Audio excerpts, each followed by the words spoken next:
Losing, period, is awful. It's awful. You know, I've been in this game now for a long time, and I will tell you, I heard a coach say one time, and I won't say that I feel like this, but I can relate to it.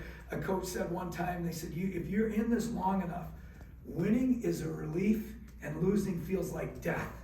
And I will tell you, it does no matter what, but particularly in a rivalry game. I mean, we had tears in that locker room after the game. We had players that were so invested in this game and just wanted to bring this home for Susie, wanted to bring this home for each other, wanted to bring this home for our fans.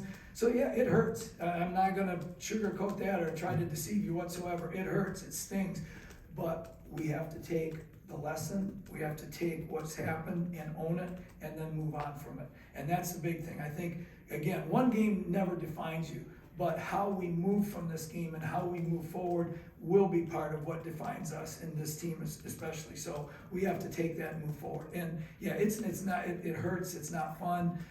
You know, honestly, you during the night you shift and you roll and you don't sleep and you think concept, we'll be up at 3 or 4 in the morning, I'll wake up and say, what could we have done? But we have to own it and move forward. Coach, I feel like in some of your losses there's always been, you know, something that's prohibited you, whether it's turnovers or slow scoring nights, but it's oftentimes a lot of different things like every single loss. Why do you think that you feel like you fix the turnover problem but then you have a scoring problem? Or, you know, you fix your defense and now you have an offensive problem type of things. Right, so what's your question? I'm sorry. Yeah, why do you think that once you fix one area, there's another area that kind of pops up and is more? Yeah, and I think that's just who we are right now. The inconsistency piece, and we've talked about this before a little bit, has been something that has plagued us. There have been times, like you said, we have missed shots or missed. I think that's probably been the most, if you were to put together a graph or a chart of the games, that's probably been the number one issue, has been our offensive inconsistency. But we've also had some games where we've been hurt by defensive rebounding or by giving up some layups or poor free throw shooting, right? We had these games back in December that if we shoot free throws, you know, we were able to snag a couple of those. So I just think that speaks to the consistency. And that's, again, I'm just going to be blunt and frank with you, that's what good teams do, is they're able to fix those holes and patch them and move forward and establish a level of consistency. And we've improved some of those areas, but we're not there yet. And so that's what we have to keep doing. We can't just, you know, become disheartened or discouraged by this. But once again, we have to face the simple fact of, again, we were 24 of 77 tonight. And a number of those, we'll go back and look at the film, but I can't even tell you how many layups we missed, but I know that it was over 5 and maybe close to 10. So those are areas that you can't, our margin of error is small, and you can't have too much of that in this type of a league. This is arguably the best women's basketball conference in the country this year. Certainly one or a conference or two could argue, but to say that this isn't in the top 2 or 3, I think people would be sadly mistaken. So the consistency piece to your question, we have to become more consistent. You talked about Leah Brown kind of being one of the best players in the conference, and this is the second game this season that she's kind of, you know, led her team and to a victory over you guys. Just Can you talk about what she was doing well today that kind of just stuck out? Leah Brown is just incredibly efficient. When you can get 29 points on 12 shots, I mean, think about that. She took 12 shots, she made 8 of them. She went to the free throw line 13 times, she made 12 of them.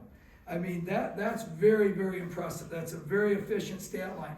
She had 8 assists. Now, she did have 6 turnovers, so I'm sure if there's something, you know, in the Michigan locker room that they're saying, well, you know, we're gonna nitpick, she had 6 turnovers.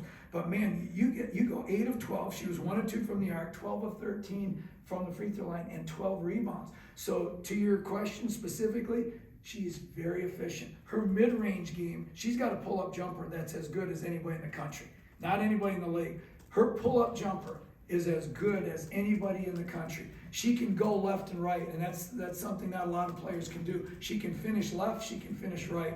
So again, a lot of respect for her performance today. She did a very, very good job. And again, 12 shots, 29 points, incredibly efficient.